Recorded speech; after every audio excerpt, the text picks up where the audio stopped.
morning, students. Today we are going to see the continuation of conditionals. Last class we learned about zero conditional. Today we are going to see the first conditional. Look at these sentences. If it rains, it will become pleasant. Tina will be thrilled if she wins the match. If you keep your promise, I will make you the leader of the team. In these sentences, if the action in the if clause is fulfilled, a future action is possible. You understand? A future action is possible. Such sentences are called first conditionals. Such sentences are called first conditionals.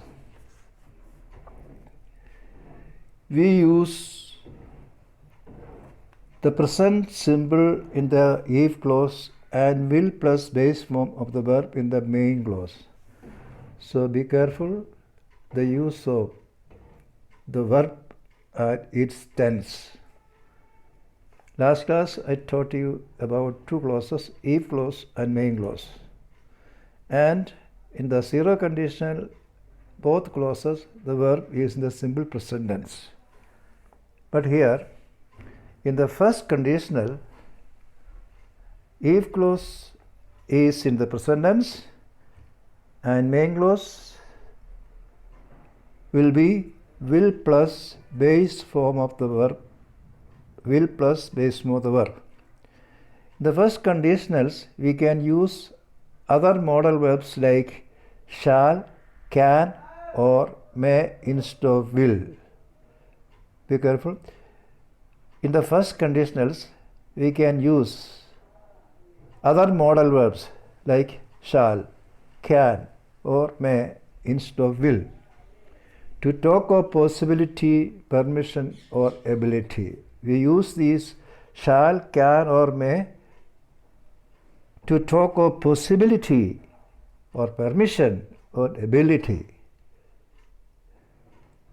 If Nikhil takes the shortcut, he may overtake the bus.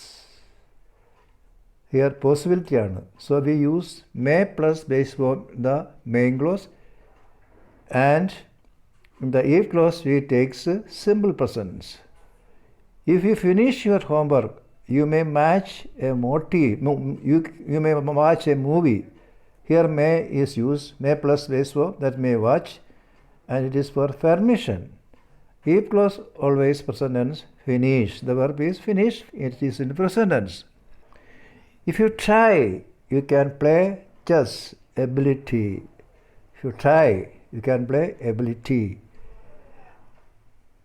Can play is the you can play as the main clause, and can play as a verb. We use the auxiliary can, modal auxiliaries. Try is the base, the main verb, the if clause. It is the present tense. We use the first conditional when talking about likely future events. So here we likely may happen the future events. It may happen if certain conditions are fulfilled. It is used for offers, suggestions, threats, and warnings. So we use this conditional for offers, offering something, or suggestion, give suggestions, or threats, do something, do, I will punish you, warnings. Look at the examples. If you give me the book, I will study. That's offering. I offer something. If you give me the book, I will study. Offering, offer something. That is. If you raise the bar, the door will open. Suggestion. If you raise the bar, the door will open. Suggestion. I will not allow you to play if you don't study. That is threat. I will not allow you to play if you don't study.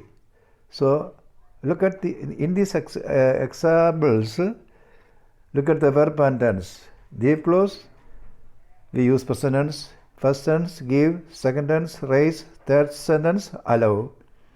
And first sentence will study offering aanu, will open suggestion, don't study thread.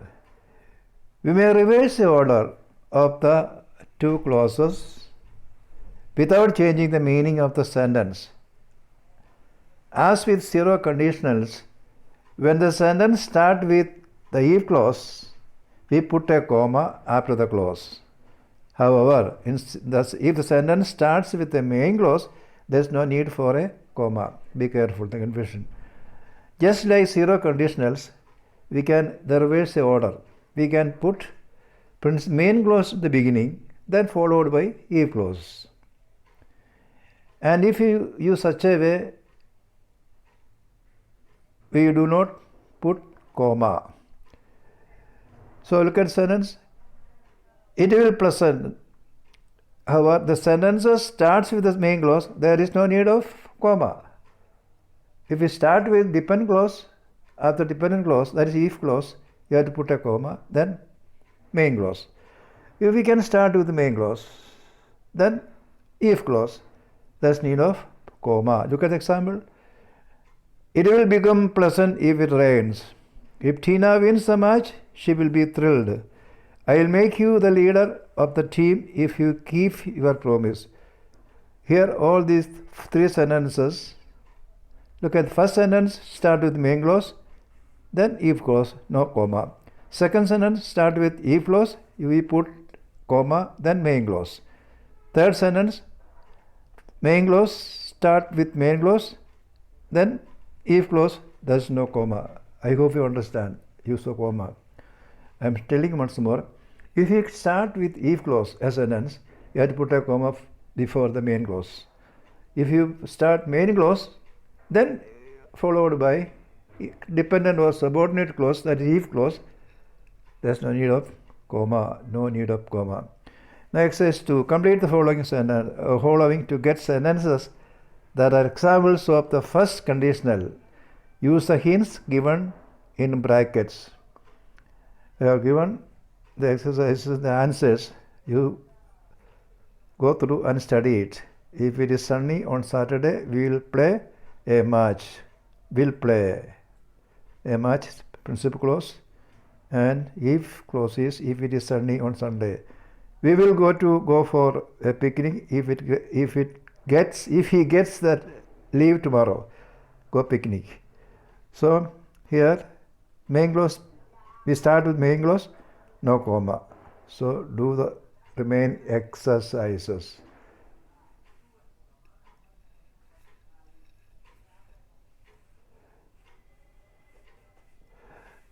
Now, okay, I'm going to stop this class today.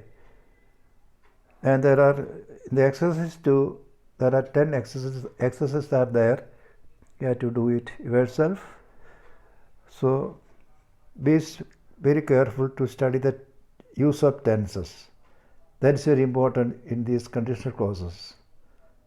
So you understand the use of tenses in the clause. Here, the if clause we use simple, if clause we use present tense, main clause we use will plus base of the verb. Okay, I hope you understand.